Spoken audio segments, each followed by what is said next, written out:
بسم الله الرحمن الرحيم.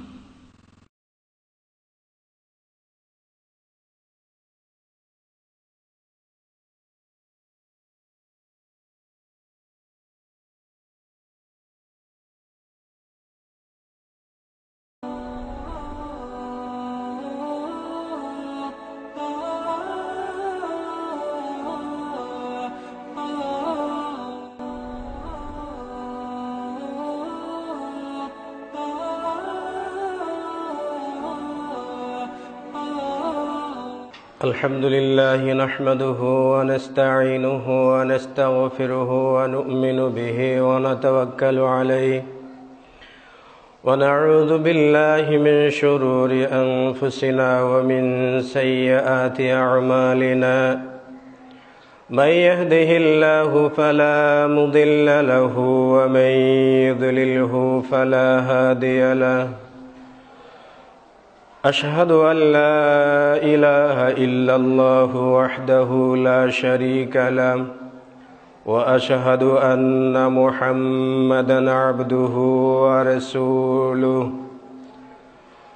أما بعد فإن خير الحديث كتاب الله وخير الهدي هدي محمد صلى الله عليه وسلم وشر الأمور محدثاتها وكل محدثة بدعة وكل بدعة ضلالة وكل ضلالة في النار أما بعد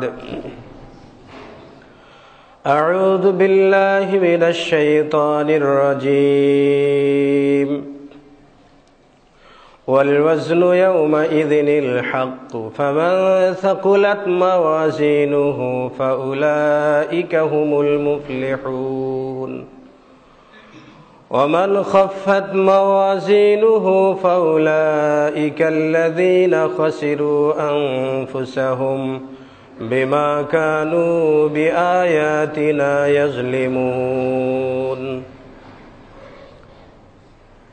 عن أبي هريرة رضي الله تعالى عنه قال قال النبي صلى الله عليه وسلم ثلاثة لا يكلمهم الله يوم القيامة ولا يزكيهم ولا ينظر إليهم قال أبو ذر هم خابوا وخسروا من هم يا رسول الله صلى الله عليه وسلم قال المسبل والمنن والمنفق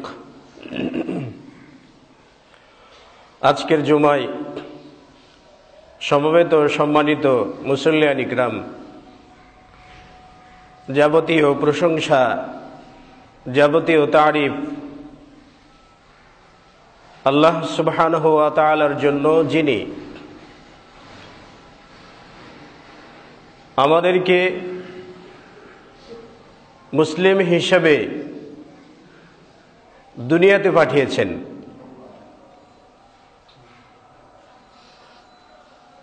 এবং তার নির্দেশিত পথে চলার তৌফিক দিয়েছেন।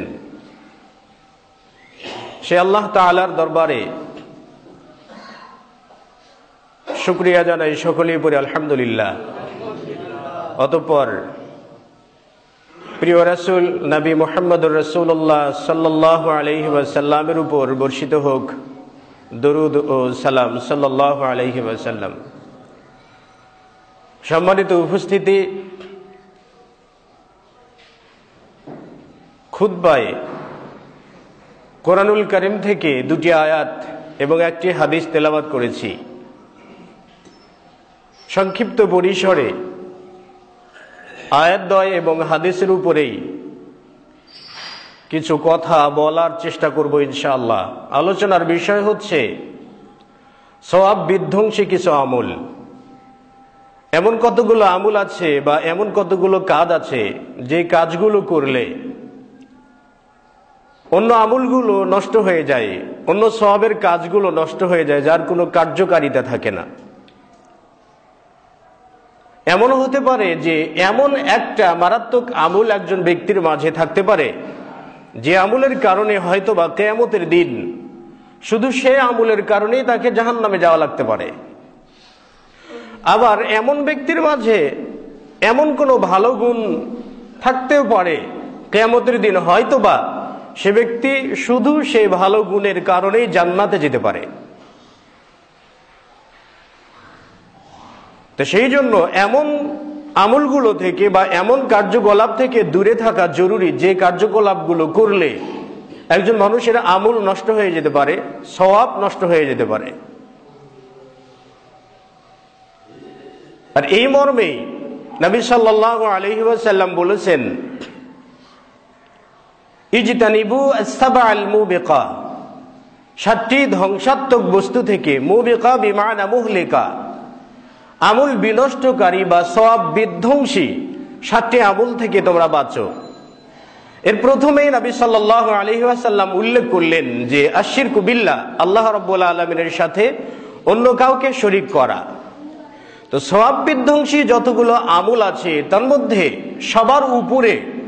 সবার উপরে যার জায়গা সেটি হলো আশিরকু বিল্লাহ, আল্লাহর সাথে অন্য কাউকে অংশীদার স্থাপন করা। শিরকের বিষয়ে পর্যায়ক্রমে হয়তো আলোচনা হয়ে গেছে, শিরকে আকবার, শিরকে আসগর এ বিষয়ে আলোচনা হয়েছে। তবে এই শিরক বিষয়ে আল্লাহ রাব্বুল আলামিন ব্যক্তির সকল পাপ তিনি মোচন করে দিতে পারবেন, সবগুলো পাপ তিনি ক্ষমা করে দিবেন, কিন্তু শিরক ছাড়া। একজন ব্যক্তি যদি সারা জীবন ভালো কাজ করে থাকে, সালাত, সিয়াম, যাকাত, যতগুলো কল্যাণের কাজ আছে সব কাজই সে করেছে, কিন্তু মৃত্যুর সময় সে আল্লাহ রাব্বুল আলামিনের সাথে অন্য কাউকে শরীক করে, আল্লাহর সাথে অন্য কাউকে অংশীদারিত্ব স্থাপন করে মারা গেল, তাহলে সে ব্যক্তির সারা জীবনের যতগুলো আমল আছে শুধু মৃত্যুর আগে আল্লাহর সাথে শিরিক করার কারণেই সবগুলো আমল নষ্ট হয়ে যাবে। অন্যদিকে একজন ব্যক্তি যদি সারা জীবন সে শিরিক করে থাকে, সারা জীবন যদি সে পাপের কাজ করে থাকে, কিন্তু মৃত্যুর সময় যদি তাওবা করে আল্লাহ রাব্বুল আলামিনের কাছে তাওবা করে লা ইলাহা ইল্লাল্লাহর উপরে সে মারা যেতে পারে, তাহলে শুধু এটা বলার কারণে সে জান্নাতে যেতে পারে।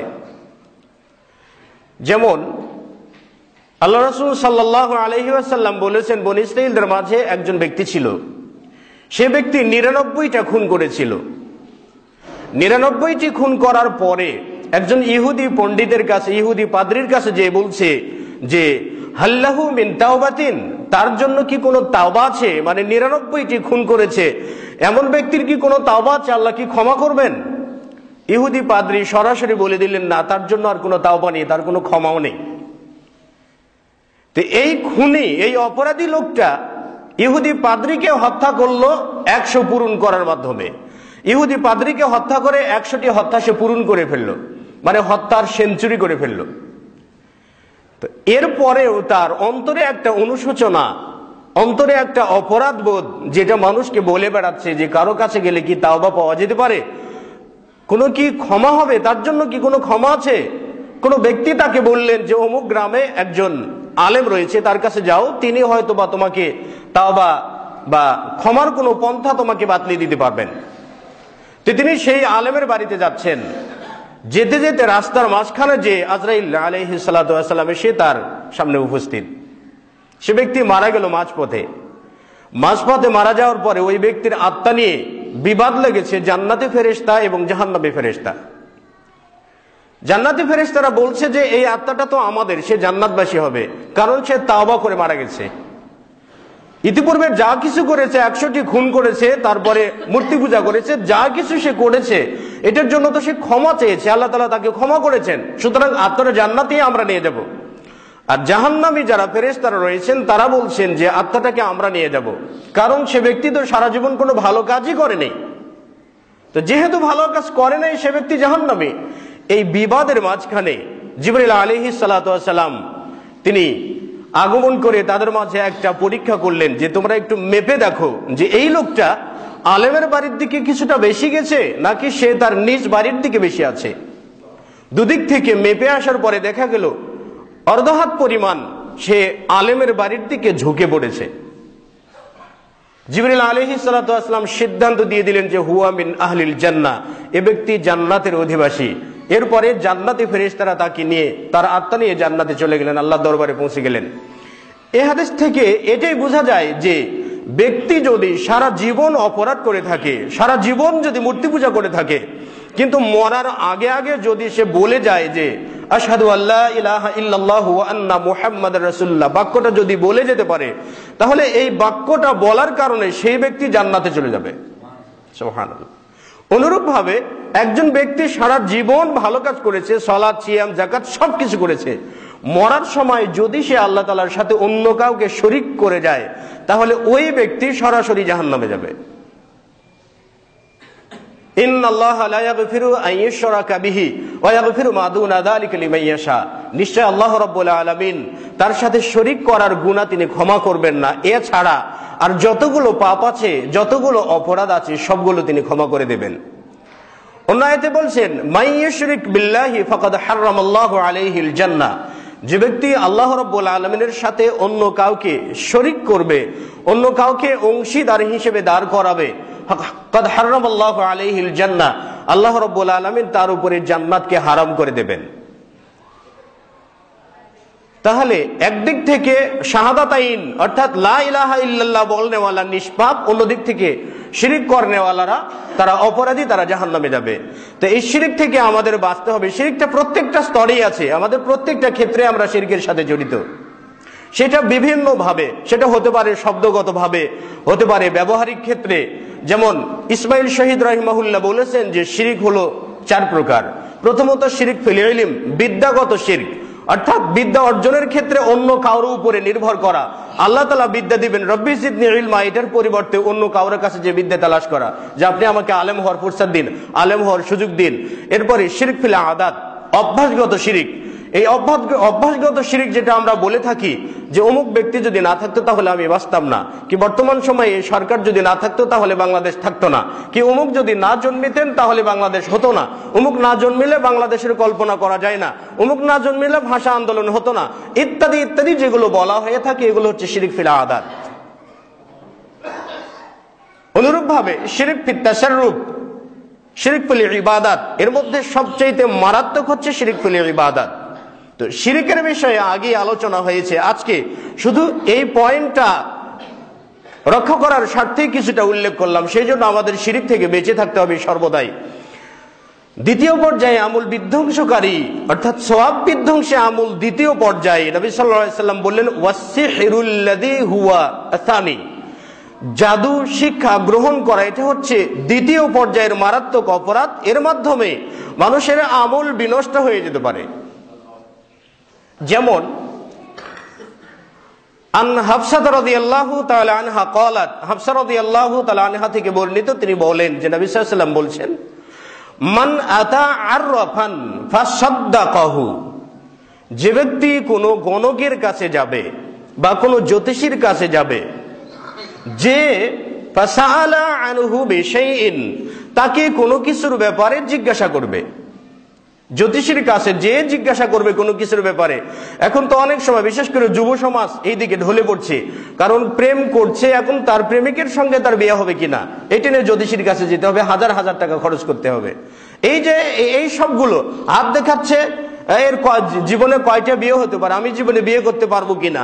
তো জ্যোতিষীর কতগুলো কমন সূত্র আছে যে তোমার পড়াশোনার সম্ভাবনা ভালো যদি পড়াশোনা করো, আবার বলবে তোমার 2টো বিয়ে করার সম্ভাবনা আছে, আবার হয়তো বা বলে দিবে যে তুমি বার্ধক্য পর্যন্ত হায়াত পেতে পারো, বিদেশে যাওয়ার সম্ভাবনা আছে, ইত্যাদি ইত্যাদি অনেকগুলো কমন বিষয় বলে দেওয়া থাকে, যেগুলো একজন ছাত্র পড়াশোনা করলে সে ভালো ফলাফল করবে। একজন ব্যক্তি চাইলে 2টো কেন 4টে বিয়ে করতে পারে, তো অসুবিধা কোথায়? তো এইগুলো জ্যোতিষীর কাছে যাওয়ার কোনো প্রয়োজন নেই। নবী সাল্লাল্লাহু আলাইহি ওয়াসাল্লাম বলছেন মানে তাআররাফান, যে ব্যক্তি কোনো জ্যোতিষীর কাছে যাবে আর ফাসাআলাহু, তাকে কোনো কিছুর ব্যাপারে জিজ্ঞাসা করবে, আর জিজ্ঞাসার জবাবে জ্যোতিষী যা বলে দিবেন ফাসাদ্দাকাহু, এটাকে সত্য জানবে, না যা বলে দিয়েছে সত্যই বলেছে। নবী সাল্লাল্লাহু আলাইহি ওয়াসাল্লাম বলছেন লাম তুকবাল লাহু সালাতু 40 লাইলাতান, 40 দিনের ইবাদত তার জন্য কবুল করা হবে না। তাহলে একদিন যদি কোনো ব্যক্তি জ্যোতিষীর কাছে যায় আর তা জ্যোতিষী যা বলে দিলে এটা সত্যায়ন করলে 40 দিনের ইবাদত তার জন্য নষ্ট। তাহলে 40 দিন পর পর যদি একজন ব্যক্তি জ্যোতিষীর কাছে যায়, এখানে সবার কাছে পরিচিত, আমাদের মাঝে আছে, যেটা আমরা সাধারণত পড়ে থাকি, এবং সমাজে কতগুলো ব্যক্তি আছে যারা পুঞ্জিকা ছাড়া কিছু বুঝেন না। পুঞ্জিকাতে কি বলেছে, অমুক মাসে বৃষ্টি হয়ে যাবে, অমুক মাসে চাঁদ এই দিকে বাঁকা হয়ে উঠলে দুর্ভিক্ষ দেখা দিতে পারে, চাঁদ উল্টো দিক করে উঠলে মানুষ ধনী হতে পারে, ইত্যাদি ইত্যাদি কথা বলা হয়ে থাকে। অন্য হাদিসে আল্লাহ রাসূল সাল্লাল্লাহু আলাইহি ওয়াসাল্লাম বলছেন, আবু হুরায়রার সূত্রে বর্ণিত রয়েছে, নবী সাল্লাল্লাহু আলাইহি ওয়াসাল্লাম বলছেন, মান আতা কাহিনান, যে ব্যক্তি কোনো গণকের কাছে যাবে, আর গণকের কাছে যাবে, ফাসাদ্দাকাহু, অতঃপর গণককে সত্য জানবে, ফাকাদ কাফারা বিমা উনজিলা আলা মুহাম্মাদিন সাল্লাল্লাহু আলাইহি ওয়াসাল্লাম, সে ব্যক্তি মুহাম্মদ সাল্লাল্লাহু আলাইহি ওয়াসাল্লামের উপরে যা অবতীর্ণ করা হয়েছে অর্থাৎ কোরআন, সে ব্যক্তি যেন সমগ্র কোরআনটাকেই অস্বীকার করে বসলো। নাউযুবিল্লাহি মিন যালিক। তাহলে কোন গণকের কাছে গেলে তাকে কিছু জিজ্ঞাসা করলেই কোরআনকে অস্বীকার করা হলো। আর কোরআনুল কারীমকে অস্বীকারী ব্যক্তি কি কখনো জান্নাতে যেতে পারবে? সম্ভব না, কখনোই যেতে পারে না। সেই জন্য অন্য জায়গাতে আল্লাহ রাসূল সাল্লাল্লাহু আলাইহি ওয়াসাল্লাম বলছেন যে, লাইসা মিন্না মান তাতায়্যারা আও তুতায়্যিরা লাহু আও তাকাহানা আও তুকুহিনা লাহু আও সাহারা আও সুহিরা লাহু। নবী সাল্লাল্লাহু আলাইহি ওয়াসাল্লাম বলছেন, আমার উম্মতের অন্তর্ভুক্ত নয় সেই ব্যক্তি যে ব্যক্তি পাখি ওড়ানোর মাধ্যমে তাকদীর নির্ধারণ করে, আও তুতায়্যিরা লাহু, অথবা যার জন্য পাখি ওড়ানো হয়। আমাদের দেশে দেখবেন আন্তর্জাতিক ভাবে বা দেশীয় ভাবে যতগুলো খেলা উদ্বোধন করা হয়, কিংবা হয়তোবা কোনো জায়গাতে বিল্ডিং নির্মাণ করা হয়েছে, কোনো জায়গাতে ব্রিজ নির্মাণ করা হয়েছে, ওই ব্রিজটাকে যিনি উদ্বোধন করতে যাবেন তিনি কি উড়াবেন? একটা কবুতর উড়িয়ে দিয়ে সেই ব্রিজটার ভবিষ্যৎ নির্ধারণ করবেন। আবার হয়তোবা খেলা চলছে, এই খেলার মাঝে তিনি কবুতর উড়িয়ে দেওয়ার মাধ্যমে কি করবেন? কোন দল জিতবে আর কোন দল হারবে এটাকে তিনি নির্ণয় করে দেবেন। যেমনিতে খেলা শয়তানের গুটি, তেমনি আবার সেখানে আবার শিরিক দিয়ে শুরু হলো। এই যে এই জাতীয় বিষয়গুলো যেগুলো আছে আমাদের মাঝে, এই সবগুলোই শিরিকের অন্তর্ভুক্ত। বা এখানে এটার নিষেধাজ্ঞা হওয়ার কারণ আছে, কারণ যখন একটা পাখির মাধ্যমে তাকদীর নির্ধারণ করা হবে, পাখি উড়ানোর মাধ্যমে, জাহেরি জামানায় সকালে ঘুম থেকে উঠে যদি কোনো বণিক দল ব্যবসায়িক কাজে বাইরে যাবেন, তাহলে তিনি গাছে যদি পাখি দেখতেন, গাছে একটা ঢিল ছুটতেন।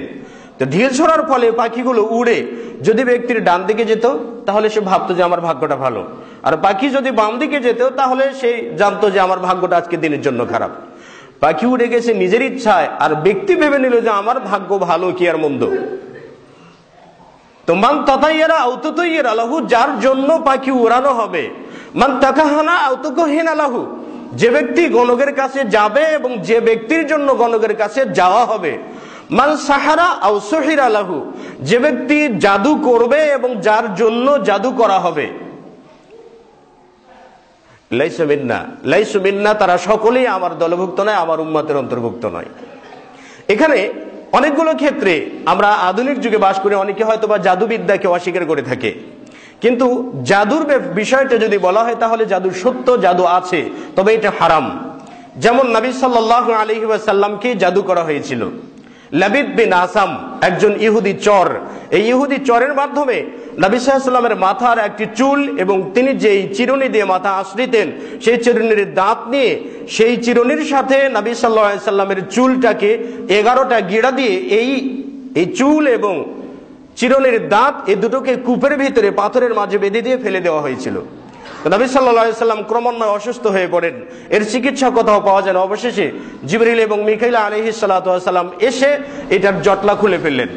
নবী সাল্লাল্লাহু আলাইহি ওয়াসাল্লাম আধঘুম অবস্থায় আছেন, আল্লাহ রাসূলের মাথার কাছে একজন ফেরেশতা বসেছেন, পায়ের কাছে একজন ফেরেশতা বসেছেন। মাথার কাছের ফেরেশতা পায়ের কাছের ফেরেশতাকে জিজ্ঞাসা করছেন যে আপনি বলুন তো লোকটার কি হয়েছে? পায়ের কাছের ফেরেশতা বলছে লোকটাকে জাদু করা হয়েছে।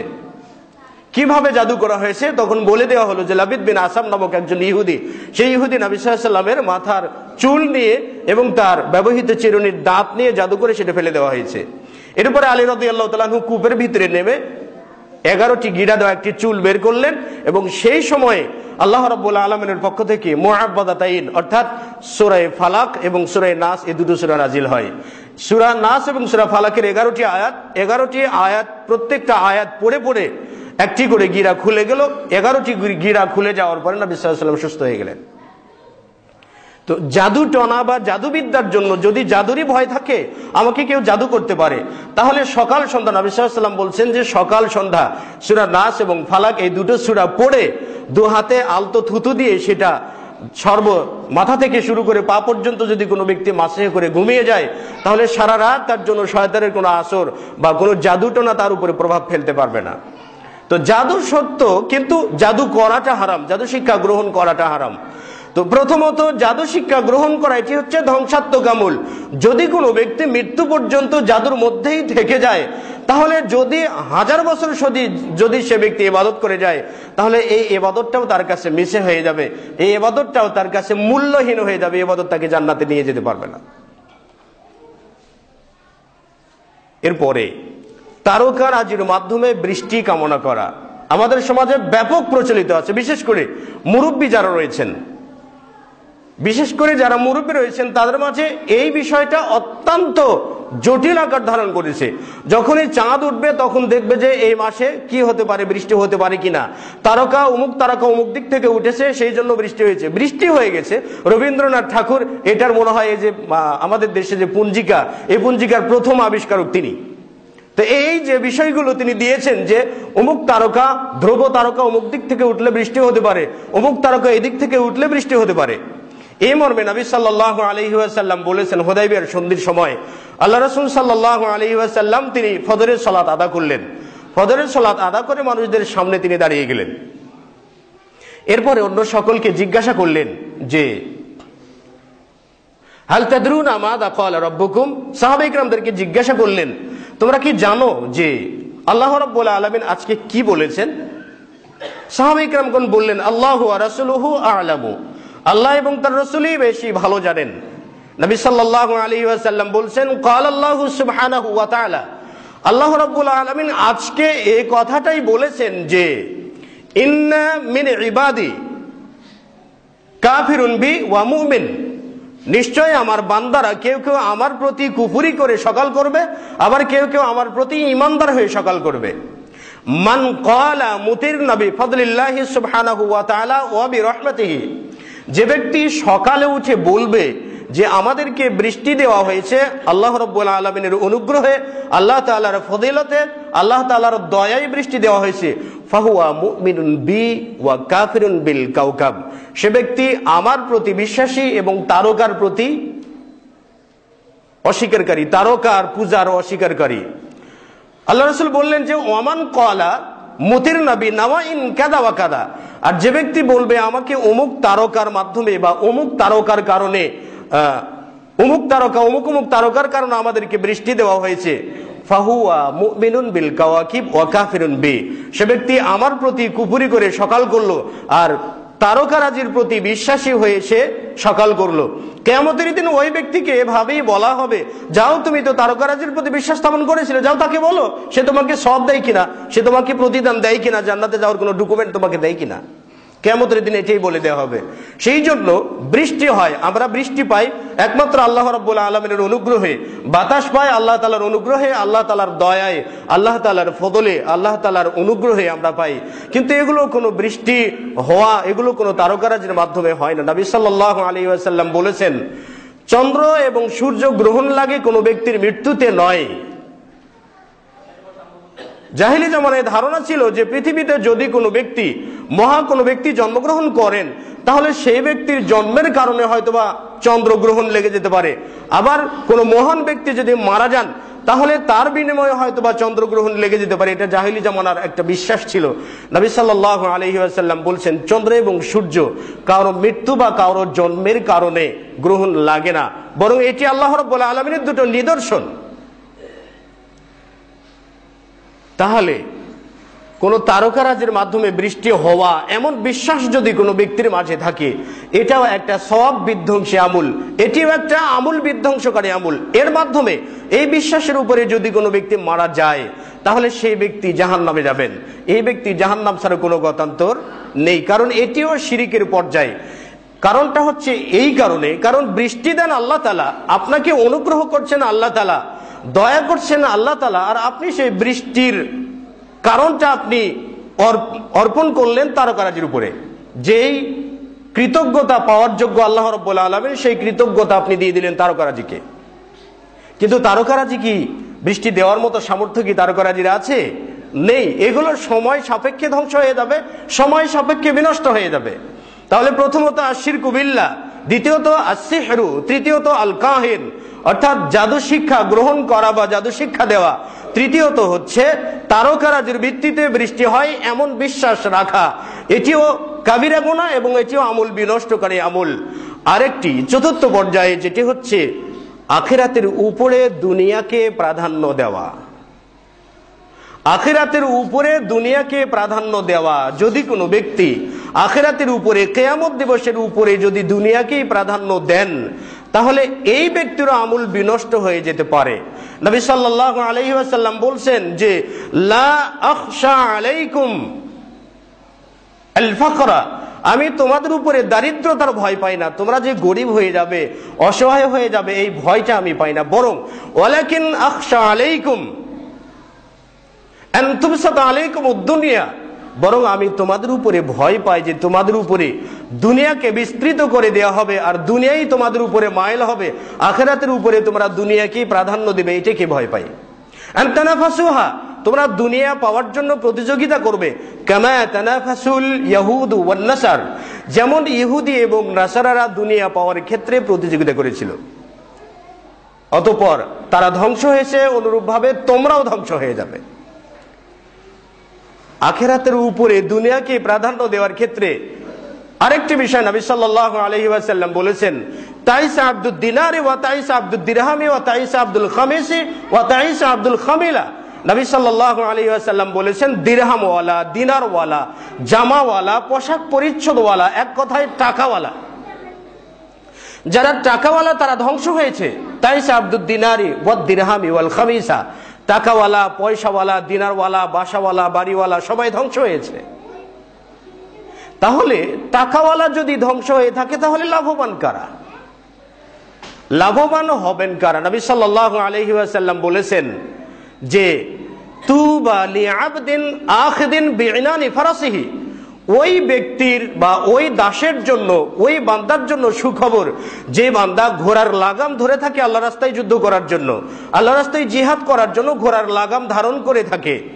এমনকি লোকটির বর্ণনা দিতে যে নবী সাল্লাল্লাহু আলাইহি ওয়াসাল্লাম বললেন, আশআসা রাসাহু, যে ব্যক্তির মাথা এলোমেলো, মুখবাররাতিন কাদামাহু, পাগুলো ধুলায় মলিন, ইনকানা ফি হিরাসাতি, লোকটিকে যদি সীমান্ত পাহারাদারের কাজে নিয়োজিত রাখা হয়, সে সীমান্ত পাহারাদারের কাজে থাকে। ওয়াইন কানা ফি সাকাতি, লোকটিকে যদি পশ্চাতে রাখা হয় তাহলে সে পিছনেই থাকে।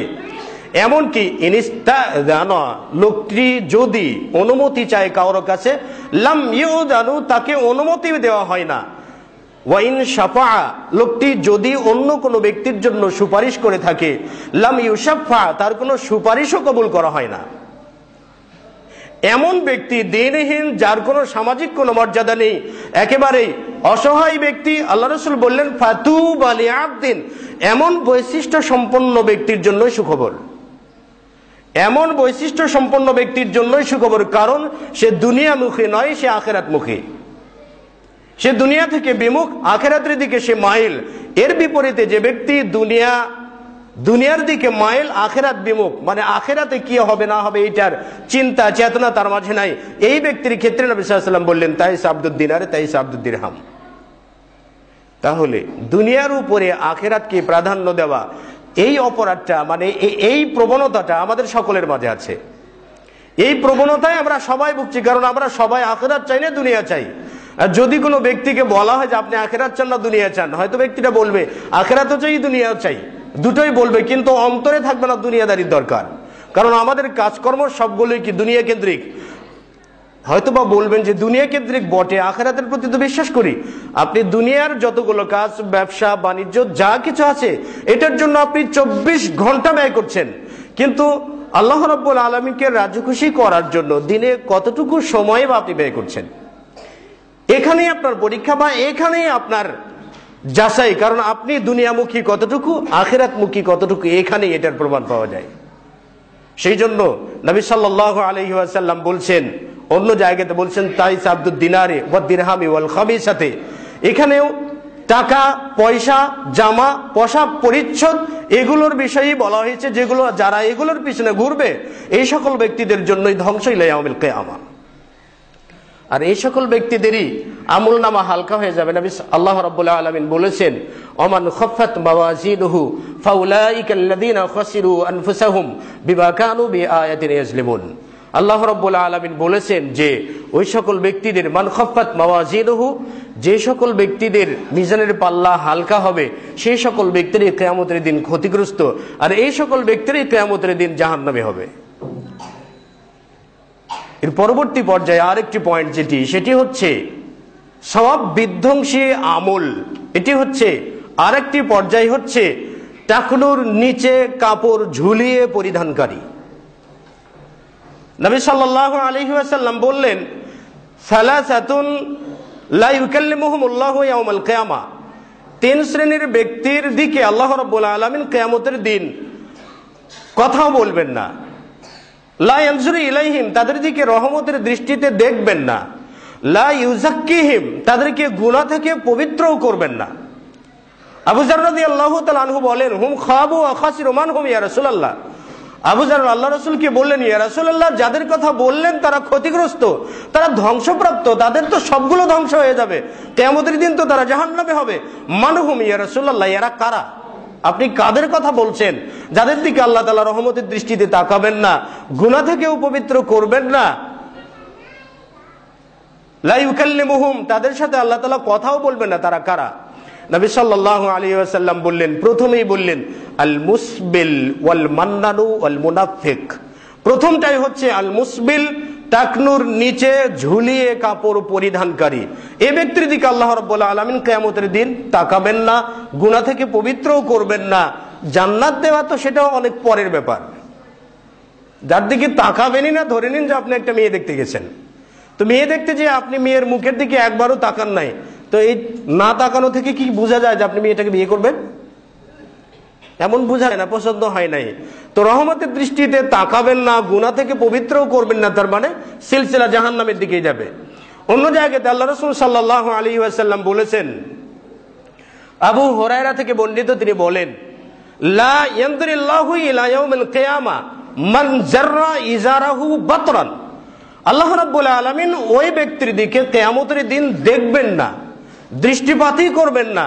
মান জাররা ইজারাহু বাতরান, যে ব্যক্তি তার লুঙ্গিকে টাকনুর নিচে অহংকার বশত ঝুলিয়ে পড়ে, সে ব্যক্তির দিকে আল্লাহ রাব্বুল আলামিন দেখবেনই না।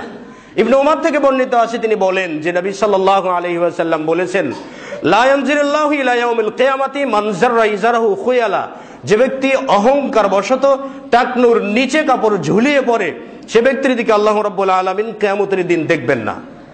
তাহলে কিয়ামতের দিন তার দিকে যদি নাই তাকান, তাহলে তাকে জান্নাত কে দেবেন? অন্য জায়গাতে নবী সাল্লাল্লাহু আলাইহি ওয়াসাল্লাম বলছেন, মা তাহতাল কা'বাইনি ফাহুয়া ফিন্নার। মা তাহতাল কা'বাইন, টাকনুর নিচে যতটুকু পরিমাণ কাপড় যাবে এতটুকু জায়গায় জাহান্নামে যাবে। এখন টাকনুর নিচে কাপড় পরলে যতটুকু পরিমাণ যাবে এতটুকু যদি জাহান্নামে যায়, তাহলে ব্যক্তি হিসেবে আপনি কি জান্নাতে যাবেন? টাকনু জাহান্নামে যাবে, আপনি জান্নাতে যাবেন, এই কেমন সমীকরণ হবে? সুতরাং টাকনু জাহান্নামে যাওয়া মানে ব্যক্তি সত্তা পুরোটাই যাবে। আল্লাহ রাসূল সাল্লাল্লাহু আলাইহি ওয়াসাল্লাম বলছেন, কানা ফি বানি ইসরাঈল রাজুলুন ইয়াজুররু ইজারাহু খুয়ালা। বনী ইসরাঈলদের মাঝে একজন ব্যক্তি ছিল, যে ব্যক্তি অহংকার বশত টাকনুর নিচে কাপড় ঝুলিয়ে পড়ত। ফাহুয়া ইয়াতাজালজিলু ফিল আরদি, সে ব্যক্তি জমিনের ভিতরে দুনিয়াতেই গেড়ে গেছে, জমিনের ভিতরে সে গেড়ে গেছে। এমন কি ইয়াতাজালজিলু ফিল আরদি ইলা ইয়াউমিল কিয়ামা, কিয়ামত পর্যন্ত সে ব্যক্তি জমিনের ভিতরে গেড়ে যেতেই থাকবে। কতদূর পর্যন্ত যাবে আল্লাহই জানেন। তাহলে বনী ইসরাঈলদের মাঝে একজন ব্যক্তি, তিনি গেড়ে যাওয়া শুরু করছেন, আজ অবধি যাচ্ছে, সামনেও যাবে, কিয়ামত পর্যন্ত যেতে থাকবে। শুধু ইয়াজুররু ইজারাহু খুয়ালা, অহংকার বশত টাকনুর নিচে কাপড় ঝুলিয়ে পরিধান করত। হয়তোবা বলবেন যে আমরা অহংকার করে টাকনুর নিচে কাপড় পরি না, এমনিতেই পরি। আচ্ছা বলুন তো, এমনিতেই পরেন কেন? এমনিতেই টাকনুর নিচে পরেন, এমনিতেই উপরে পড়লে ক্ষতি কি? আপনাকে যদি বলা হয় উপরে পড়েন, তাহলে এটা আধুনিকতা বিরোধী, আধুনিক স্ট্যাটাস, বা আমরা সভ্যতার যুগে বাস করি, টাকনুর নিচে কাপড় ঝুলিয়ে পড়ি, এটাই সভ্যতা, ইত্যাদি ইত্যাদি বলবেন। কিন্তু এই সভ্যতা নয় যে সভ্যতা ইসলামের বিরুদ্ধে যায়, যে সভ্যতা আপনার দৈহিক ক্ষতি নিয়ে আসে, এই সভ্যতা কখনো সভ্যতাই নয়। যেটার কারণে আপনি জাহান্নামে যাবেন, এটা কখনোই নয়।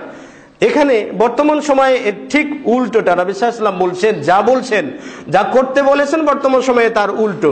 কারণ পুরুষদের কাপড় টাকনোর নিচে যায় আর মহিলাদের কাপড় টাকনোর উপরে ওঠে। সমীকরণটা উল্টা।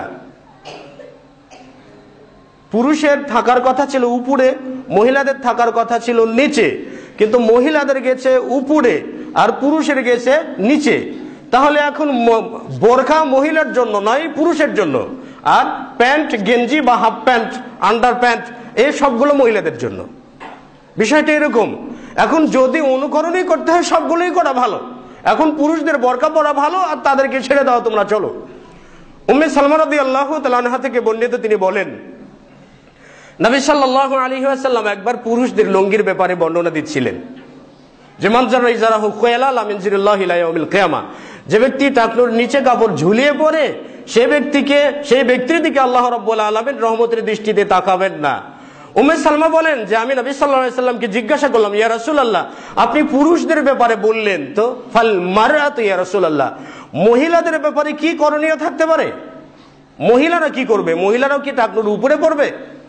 নবী সাল্লাল্লাহু আলাইহি ওয়াসাল্লাম বললেন, তারখে শিবরন, টাকনু থেকে অর্ধহাত পরিমাণ নিচে কাপড় ঝুলিয়ে দাও।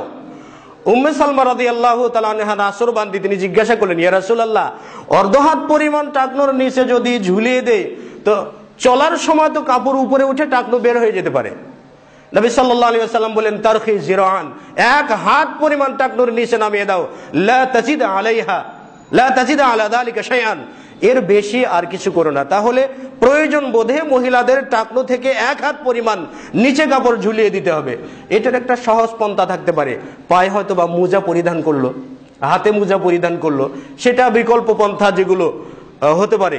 তাহলে নারীদেরকে সেভাবেই থাকতে হবে। টাকনুর নিচে যদি কাপড় পরতে হয় নারীদেরকে, অর্ধ হাত কি এক হাত পরিমাণ, এটা এক হাত কি অর্ধ হাত, এটাই মূল বিষয় না। মূল বিষয়টা হচ্ছে তাদেরকে মাথা থেকে পা পর্যন্ত ঢাকতে হবে, ঢেকে চলতে হবে, এটাই কথা। কিন্তু সেটা সম্পূর্ণ বিপরীত। এখানে একটা বিষয় আছে, কারণ নারীদের মাঝে একটা অনুকরণীয় বিষয় আছে, আর মানুষ তো দাস, সাধারণত মানুষ অনুকরণশীল। যেমন মনে করেন যে বাংলাদেশের প্রধান নায়ক যে আছে, প্রধান নায়কের পিছন সাইড যদি ছেঁড়া একটা প্যান্ট পরে জনসম্মুখে অভিনয় করে, আর তার ছবি যদি কেউ দেখে যে না পিছনের নিতম্বাগুলো বেরিয়ে আছে, এমন প্যান্টটাই সভ্যতা, তাহলে বাংলাদেশের যুব সমাজরা ওটাই সভ্যতা, ওটাই গ্রহণ করবে। আবার মহিলারা সাধারণত বলিউড, ওই যে কি চোপড়া, কারা কারা কি আছে, তারা কিভাবে পোশাক পরছে, ঐশ্বরিয়া রায় কি পোশাক পরে অভিনয় করছে, প্রিয়াঙ্কা চোপড়া কিভাবে কোন পোশাক পরিধান করে মডেলিং করছে, ওই দিকে অনুকরণ করছে আমাদের মুসলিমদের মেয়েরা। কিন্তু অনুকরণ করার কথা ছিল নবী সাল্লাল্লাহু আলাইহি ওয়াসাল্লামকে। নবী সাল্লাল্লাহু আলাইহি ওয়াসাল্লাম বললেন, টাকনুর নিচে কাপড় ঝুলিয়ে দাও মহিলাদের জন্য, আর মহিলারা টাকনুর উপরে উঠিয়ে দিচ্ছে, আর বলবে মুসলিম, আবার বলবে মায়ের জাতি, আমরা মায়ের জাতি বলে তারা গর্ববোধ করবে, মায়ের জাতি বলে স্লোগান দিবে। আবার দেখা যাচ্ছে যে কার্যকলাপের সর্ব জায়গাতে মায়ের জাতি থেকে তারা অনেকটাই নিচে নেমে গেছে। তো সেই জন্য নবী সাল্লাল্লাহু আলাইহি ওয়াসাল্লাম বলছেন, মানজাররা ইজারা, পুরুষদের ক্ষেত্রে টাকনুর নিচে কাপড় পরা হারাম, এবং মহিলাদের ক্ষেত্রে টাকনুর উপরে কাপড় পরিধান করা হারাম। এমনকি যদি কোনো ব্যক্তি টাকনুর নিচে ঝুলিয়ে পরিধান করা অবস্থায় উজু করে থাকে, ব্যক্তির ওযু হবে না, ব্যক্তির সালাতও হবে না। অনুরূপভাবে মহিলার ক্ষেত্রে কোনো মহিলা যদি কোনো পাজামা বা অন্য কোনো কাপড় যদি তার টাকনুর উপরে উঠে থাকে, মহিলার ওযু হবে না, মহিলার সালাতও হবে না। এই জন্য চতুর্থ বা পঞ্চম পয়েন্ট হচ্ছে টাকনুর নিচে কাপড় ঝুলিয়ে পরিধান করা। আর নবী সাল্লাল্লাহু আলাইহি ওয়াসাল্লাম বললেন, তিন শ্রেণীর ব্যক্তির দিকে আল্লাহ রাব্বুল আলামিন রহমতের দৃষ্টিতে তাকাবেন না। প্রথম ব্যক্তি হচ্ছে টাকনুর নিচে ঝুলিয়ে কাপড় পরিধানকারী। কিন্তু আমাদের স্কুল, কলেজ, ভার্সিটিগুলোতে এটাই চলছে। জানি না ইসলাম কোন দিক থেকে কিভাবে যাবে। আল্লাহ রাসূল সাল্লাল্লাহু আলাইহি ওয়াসাল্লাম যথার্থই বলেছেন, বাদা আল ইসলামু গরীবান সায়াউদু কামা বাদা। এরপর আল্লাহ রাসূল সাল্লাল্লাহু আলাইহি ওয়াসাল্লাম বললেন যে অবশ্যই ইসলাম মদিনার দিকে ধাবিত হবে, মদিনার দিকে পলায়ন করে চলে যাবে।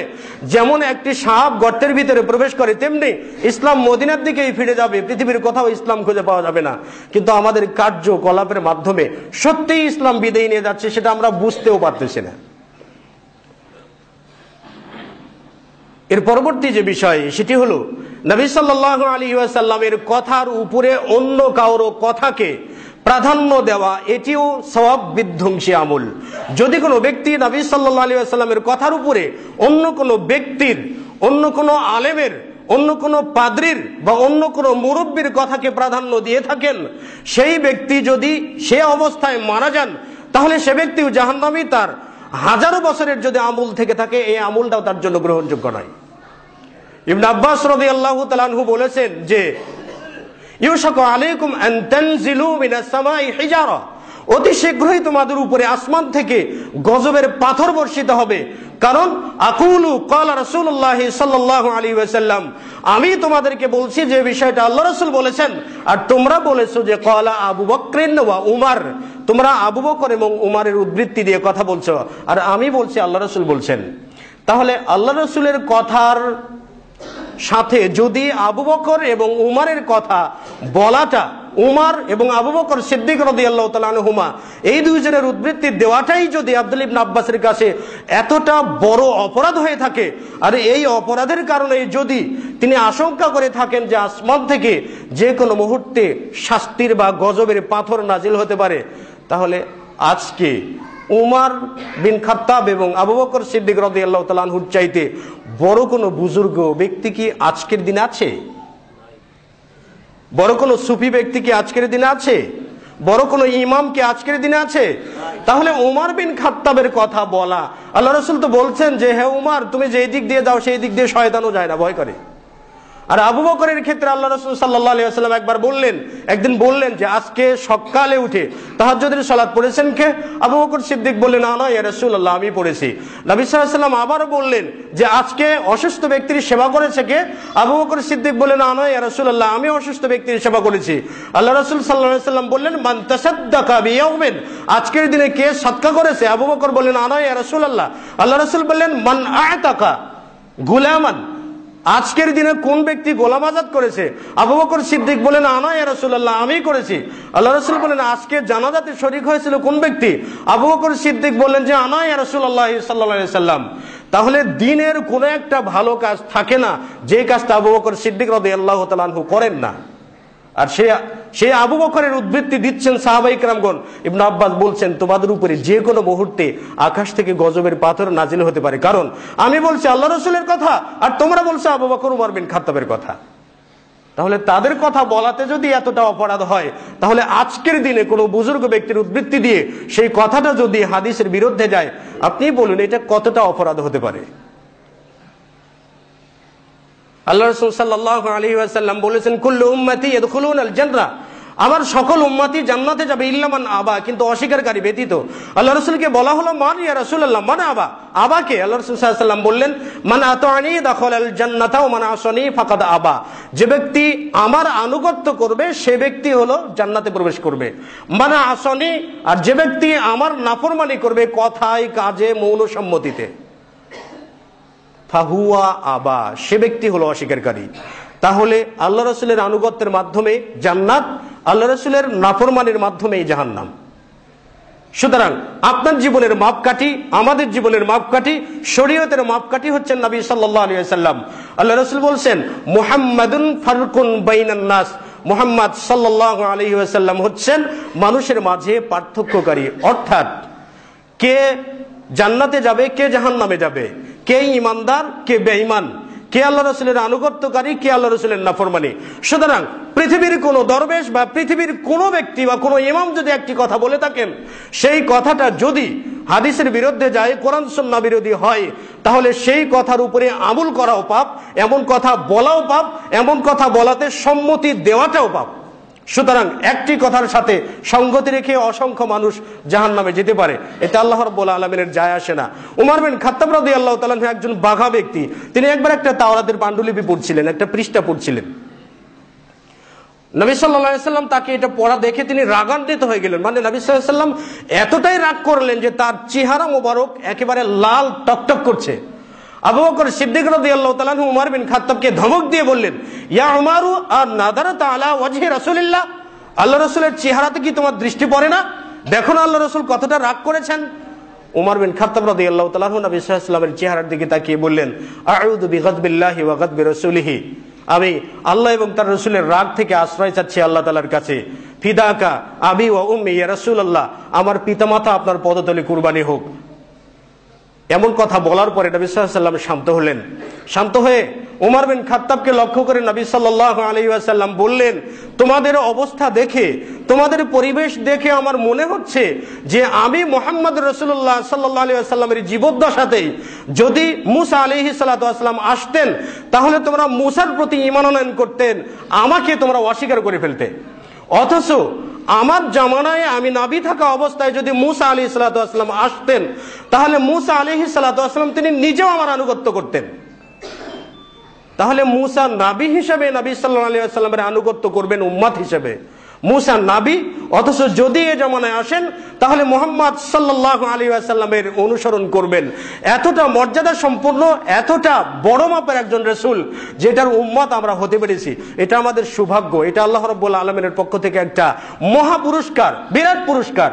কিন্তু সেই পুরস্কারের ক্ষেত্রে আমরা ইসলাম মানার ক্ষেত্রে, শরীয়ত মানার ক্ষেত্রে যে বলবো অমুক মুরব্বী এটা বলেছে, অমুক বুজুর্গান একরাম ওইটা বলেছে, অমুক ইমাম ওইটা বলেছে, অমুক এটা বলেছে, অমুক আলেম এটা বলেছে, আবার কতগুলো ব্যক্তির কথা আছে অমুক আলেমকে ভুল বুঝেছেন, তাহলে অমুক আলেমের চাইতে কি উমর বিন খাত্তাব ভুল বুঝেছেন?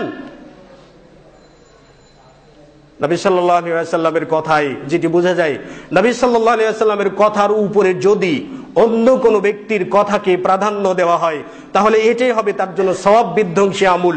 সারা জীবনের আমলটাই বিনষ্ট হয়ে যেতে পারে যদি একনিষ্ঠতার সাথে নবী সাল্লাল্লাহু আলাইহি ওয়াসাল্লামের প্রতি আনুগত্য না করা হয়ে থাকে। সওয়াব বিধ্বংসী আমল অনেকগুলো আছে, তো যতটুকু উল্লেখ করলাম যেটা আমাদের সঙ্গে বাস্তবসম্মত। আরেকটি কথা, জামানাকে গালি দেওয়া এটাও সওয়াব বিধ্বংসী আমল, কারণ জামানাকে গালি দেওয়াটা শিরকের অন্তর্ভুক্ত। নবী সাল্লাল্লাহু আলাইহি ওয়াসাল্লাম বলছেন, আল্লাহ রাব্বুল আলামিন বললেন যে ইউদিন ইবনু আদম, আদম সন্তান আমাকে গালি দেয়, আদম সন্তান আমাকে কষ্ট দেয়, আদম সন্তান আমাকে আঘাত করে। জিজ্ঞাসা করা হলো, আদম সন্তান কিভাবে আল্লাহ রাব্বুল আলামিনকে কষ্ট দেয়?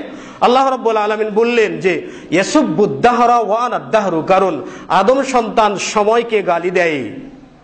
আল্লাহ রাব্বুল আলামিন বললেন আনাদ-দাহরু, আমি সময়, বিয়াদিহিল আমরু, আমার হাতে সকল বিষয়, উকাল্লিবুল লাইলা ওয়ান নাহারা, রাত দিনের পরিবর্তন আমি ঘটাই। তাহলে আল্লাহ রাব্বুল আলামিন সময়, জলবায়ু পরিবর্তনের স্লোগান তুলছেন। যদি সত্যি এটার বাস্তবতা থেকে থাকে, তাহলে পৃথিবীর কোনো শাসকের ক্ষমতা নেই এটা পরিবর্তন করে। পরিবর্তন করলে পারবেন আল্লাহ রাব্বুল আলামিন। এই জলবায়ু পরিবর্তনের ধোঁয়া, আবার শীতকালে বলে শীত আমার ঘাড়ে চেপে বসেছে, আবার মহিলাদের মাঝে বলা হয়ে থাকে মরার শীত যায় না। আবার শীতকালে যদি বৃষ্টি হয় অসময়ে বৃষ্টি, অসময়ে বৃষ্টির কি ক্ষমতা আছে নিজে নিজে পৃথিবীতে আসতে? আবার হয়তো বা গরমে পিঠ ফেটে যাচ্ছে, গরমে মরে গেলাম, কিন্তু গরম কি আপনাকে মারতে পারবে? গরমই যদি আপনাকে মারতে পারবে, তাহলে জাহান্নামে গেলে সবাই মারা যাবে, তাহলে জাহান্নামে আর কারো শাস্তি হওয়ার কথা না। সুতরাং আগুনের ক্ষমতা নেই মানুষকে মারার, বৃষ্টির ক্ষমতা নেই পৃথিবীতে আসার, এ সবগুলো থেকে আমাদের বেঁচে থাকতে হবে। আল্লাহ রাব্বুল আলামিন আমাদেরকে সওয়াব বিধ্বংসী আমলগুলো থেকে বিরত থাকার জন্য তৌফিক দান করুন। আল্লাহুম্মা আমিন। ওয়া আখিরু দাওয়ানা আলহামদুলিল্লাহ।